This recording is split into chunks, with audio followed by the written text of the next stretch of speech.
Avstraliya Mudofaa Ministerligi undidor ishiltishni chekladi. 13 mart Dajiyuan to'g'ri bergan xabarda bildirilishicha, Avstraliya Mudofaa Ministerligi Xitoyning josuslik faoliyatidan mudofaalanish uchun ishchi xizmatchilarining yonfullariga undidor tushirish va ishiltishni chekladi. Avstraliya Mudofaa Ministerligi bayonotchisi bayonot berib, Avstraliya Mudofaa Ministerligi bo'limidagi barliq ishchi xizmatchilarining yonfullarida undidor bo'lishini xohlamaydiganligini bildirgan. Avstraliya axborot idorasi va Avstraliyaning sobiq muavin davlat mudofaa ministri Dennis Richardson hukumatni ogohlantirib, chet el jasuslarining Avstraliyadagi harakatlarining xeli ko'payib qolganligini, Xitoy jasuslik harakatlarining Avstraliyada qattiq jonlanib ketganligini ta'kidlagan.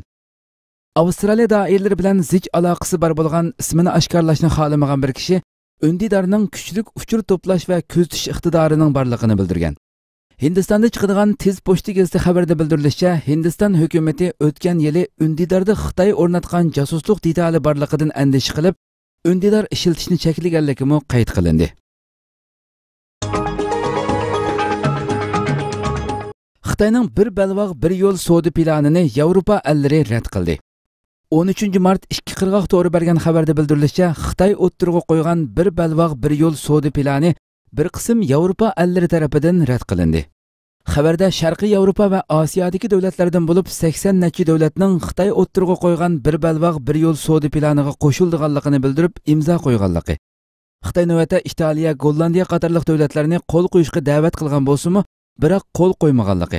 Xitoy o'ttirg'i qo'ygan savdo plani nurg'un davlatlarni jalb qilgan bo'lsa-mu, biroq Xitoyning savdo planidagi biror xatni o'zgartirishga qo'shilmaganligi sababidan Xitoyga ziyoratga borgan Fransiya, Angliyadan iborat Yevropa qit'asida ta'siri eng kuchli bo'lgan davlatlarning rahbarlari bir balvoq bir yo'l savdo planiga qo'shilishni rad qilganligini, uning ustiga G'arb ellari Xitoyning bir balvoq bir yo'l savdo planiga qarshi boshqa bir savdo planini o'ttirg'i chiqarishni plan qilayotganligi bo'lsa, Xitoy savdo planining kelgusida ancha muvaffaqiyatli bo'lmaydiganligining bishorati ekanligi bildirildi.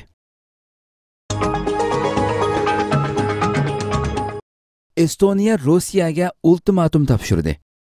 14 mart Turkiya ovozi radiosining Estoniya taratqullaridan naql qilishicha, Estoniya Tashqi ishlar ministrligi Ilyushin 76 tiplik Rossiya yuk aeroplani dushanba kuni Estoniya havo tavalligiga daxl qilganligi uchun tunugun Rossiyaga ultimatum topshirdi.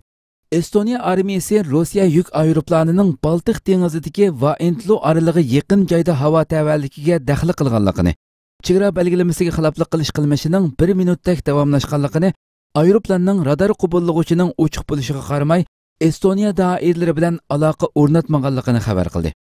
Rossiya Mudofaa Ministrligi Estoniya doiralarining ayblashini rad qilib, aeroplanning xalqaro aviatsiya belgilamasiga uyg'un uchganligini, hech bir davlatning chegarasiga qonunsiz kirmaganligini bildirdi.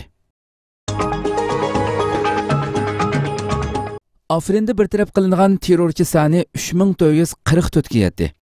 Qrim agentligi bergan xabarda bildirilishicha, Turkiya Cumhuriyeti Bosh qo'mondonlik shtabi e'lon qilgan bayonotda, chegara bo'yi va rayonning bexatarligini kapolatga ega qilib, muqimlikni saqlash Suriyaning g'arbiy shimoliga joylashgan Afrin rayonidagi PKK, PYD va Daesh terrorchilarini bartaraf qilib, do'st va qarindosh rayon xalqini besim va zulmdan qutuldirish maqsadida 20 yanvarda boshlangan harakat uzluksiz davom qilmoqda.